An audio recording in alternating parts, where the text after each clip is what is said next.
Hello and welcome. I am Bob Cusack, Editor-in-Chief of The Hill. Thank you so much for joining us on Day 2 of the 2020 Democratic National Convention. You can watch our events and catch up on the latest convention news at our convention hub on our website, thehill.com. I'd like to thank our sponsor, the American Petroleum Institute, for their support for today's event. The presidency is not the only race that's up for grabs this fall. This morning, we're going to take a look at the battle for Congress, both in the House and the Senate, and other down-ballot races. So we have some terrific guests joining us over the next hour. Before we get underway, a few housekeeping notes. You can tweet us at The Hill Events using the hashtag TheHill2020. We are live streaming, and with any live stream, you could experience an occasional trouble with the video. Refreshing the page should, in most cases, fix the problem. Along with the presidential campaign, congressional and other down-ballot races have also been affected by the pandemic. What could that mean for Democrats as they seek to retain control of the House and win back the Senate? My first guest needs no introduction. He worked extensively on both Hillary and Bill Clinton's presidential campaigns. Welcome, Mark Penn, president of the Stagwell Group and chairman of the Harris poll. Mark, I first want to start off with a big question about last night. Michelle Obama getting very good reviews for her speech, Bernie Sanders, and we saw some Republicans coming out for Biden. It was an unusual convention night, as these virtual events are. But what was your overall reaction? Did Democrats succeed on day one? Well, I think they're off to a good start. I mean, their message was unite the country against Trump. I think they delivered their message. I think they had everyone from Michelle Obama to a range of, I don't know whether you'd call them current or former Republicans, trying to show, a spectrum across which opposition to Trump. They obviously didn't get into too many specifics. There obviously is a contradiction between John Kasich saying, don't worry about Joe Biden, and Bernie Sanders saying, don't worry about Joe Biden. But I think obviously Michelle Obama stole the show with a kind of effective from the heart. I think the interesting notion was how everything was scripted and recorded and pre-recorded and worked on. I don't yet know how that will affect how these things land, as opposed to this usually being like a sporting event, usually being the kind of a live TV event in which people can make mistakes. That's right, because some people were saying they were kind of confused that Michelle Obama did not mention Senator Harris, but that was recorded before the Harris pick was officially made. Let's talk about the big issue of 2020, Mark, and we recently wrote a story quoting you saying, it's the virus, stupid. How important is the virus going into the fall? Does the president need to make substantial progress on the virus to win a second term? And what does Joe Biden have to do? Well, I think also that the virus, it is the virus, stupid. I mean, what is really affecting everyone's lives? What's affecting this interview and where we are? I mean, if you're a swing voter here, the question you have is less about the economy, less about racial justice, less about anything, but how do I get my life back? How do I get my economy back? How might I get my job or my full economics, back from what's happening? And is the president handling that effectively? And I think that we saw in the Harvard Capps Harris poll that the president was doing quite well. And then he pulled back from the virus. The virus kind of then had a second wind, and he tanked 10 points, both in the vote and in the job he was doing on the virus. And I think that's why he's taken the hit. I don't think you really saw last night any real answer to the virus, other than that we're better together, we're better united. And so we'll see whether or not there's a real plan that people are comfortable with that says, hey, this would make a difference. Is Joe Biden ready and able to be president more so than Donald Trump coming out of this virus and rebuilding the economy? And those really are the big questions on the voters' minds. You said something a few months ago as the pandemic was spreading globally, that it's not for a president, it's not how you go into a crisis, how you're judged, it's how you get out of the crisis. Is there enough time for President Trump, roughly 3 months ago, a little less, to make some progress and then come back and win this? As you know, Mark, 80 days is an eternity in politics. Yeah, no, I think that if you look at the numbers, the numbers are trending down in all respects, but we know that the country's substantially vulnerable to the virus in so many aspects that no matter when numbers come down, you reopen a school, you do something, and suddenly they explode. Is it meaningful? Is it not meaningful? Really, the country's not going to come out of this until there's a vaccine. And I think ultimately the president has bet the ranch on a vaccine.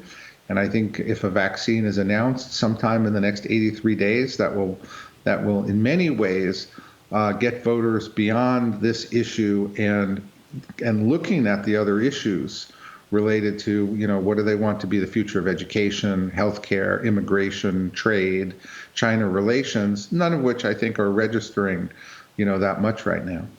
How do you see, we want to talk about the battle for Congress for a little bit. So the battle for the House and the Senate, most handicappers and pollsters say that Democrats are heavy favorites to win back the House. But the Senate's kind of a toss-up. Democrats would at least need a +3 net. Republicans are defending more seats. How do you handicap the House and Senate? Yeah, no, I think that's right. I think that we'll certainly be dealing with a Democratic House. I think you'll see a lot of suburban districts here, I think more safely in Democratic hands than they were.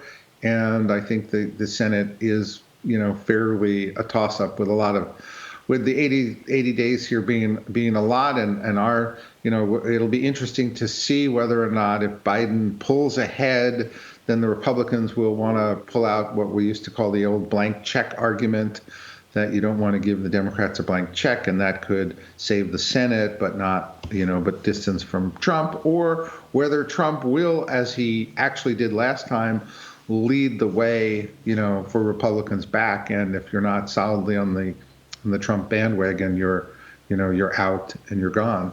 So I think that remains to be seen. I think about a month ago, when the Trump numbers were 10 to 15 points, you saw a lot of Republicans jumping ship. I think now that the race has tightened up, you're likely to see less of that. As far as last night, you mentioned John Kasich and other Republicans speaking, and then right after that, you had Bernie Sanders, who gave a pretty big, full-throated endorsement of Joe Biden, which is a lot different than what happened in 2016. But where is the Democratic Party going? Because Kasich was indicating that Biden's not going to take a sharp left turn, and Sanders, on the other hand, has been saying this has to be the most progressive administration ever. Yes, well, I think the Democrats were quite careful last night to stay away from contentious issues and say, look, we're all united in one thing, and that is replacing Trump for the next 4 years, and that Biden is the kind of person who can bring unity to the country. And they didn't want to get into the issues.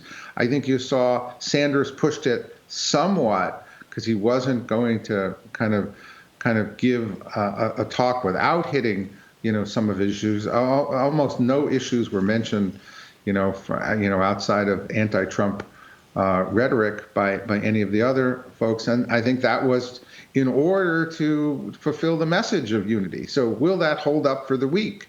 Will Joe Biden have an agenda? Will he make choices between Medicare for all? Will he make choices about what kind of borders we have?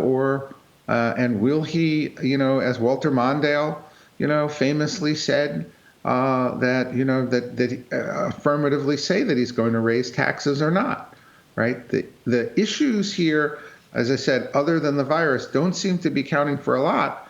But if the virus improves, they will count for a lot. And the big question for the rest of the convention is there an agenda here for the future or not? That traditionally is Biden's responsibility in his speech. What do you see as a potential weakness for Joe Biden? Is it the lack of enthusiasm? He is winning on a lot of the policy questions, but Trump does seem to have a decent-sized advantage in that area, which we know from 2016 is very important. Well, the Trump campaign hasn't had a really organized or particularly effective message, I think, so far about Biden. I think, the Obama campaign was incredibly effective, I thought, at cutting Romney off pretty early and characterizing him. And here they've sort of tried to characterize him as basically not being there. And that's a very risky thing when Biden's going to give a scripted speech in front of 30 or 40 million people, and it's going to have several opportunities against very low expectations. So I think that that's been so hit that he's not there that he'll be able to potentially overcome expectations of that. Of course, he'll have to get through the debates. I think the extent to which they're not answering questions with the press is a strength, but it's teetering, on a weakness. And of course, his ability to bridge the ideological gaps in the party is his greatest strength, and it becomes a weakness at the moment that really breaks down. Got about a minute left. Last question, Mark. Senator Harris, plus, minus on the ticket? What do you think? Well, first of all, if you're not a minus as VP, you're a plus. So I think actually she was a really strong choice. I thought she would be a strong choice. I think she's going to be very effective on the stump. I think she's can lay out a tough argument.